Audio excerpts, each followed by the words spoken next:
प्रसंगावधान, कराटेचं थोडंफार ज्ञान आणि समयसूचकता या बळावर एक महिला अधिकारी हल्लेखोरांच्या तावडीतून सही सलामत सुटली।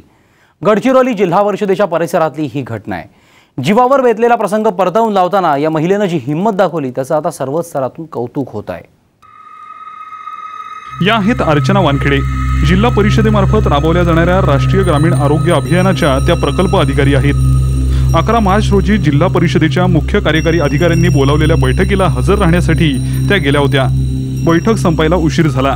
संध्याकाळचे 7 वाजले। घरी परत जाण्यासाठी त्या निघाल्या। परिसर ओसाड असल्यानं त्यांनी रस्त्यात उभं राहून पतीला फोन केला। मात्र तेवढ्यात एक अनोळखी इसम तिथं आला आणि अर्चनाताईंचा हात पकडून त्यानं पिरगाळला। मात्र समयसूचकता दाखवत अर्चनाताईंनी ढोपराने या इसमाला जबर धक्का देत आपला हात सोडवून घेतला आणि काटेरी झुडपात जाऊन लपल्या।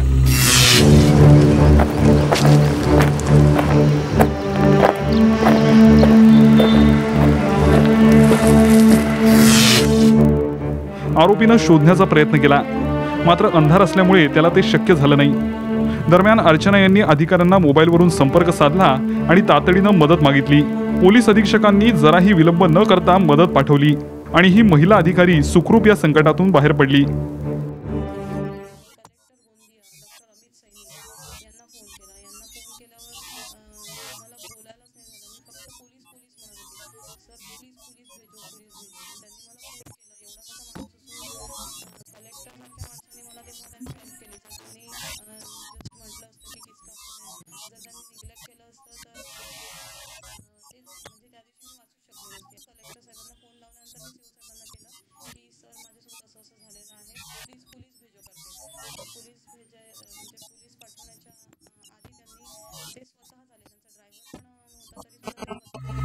या घटनेला 5 दिवस उलटून गेले असतानाही आरोपीला पकडण्यात पोलिसांना यश आलेलं नाही।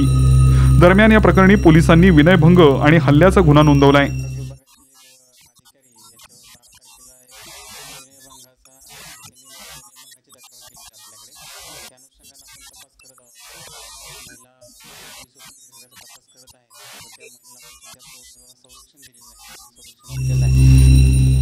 गडचिरोली हे जिल्ह्याचं ठिकाण आहे।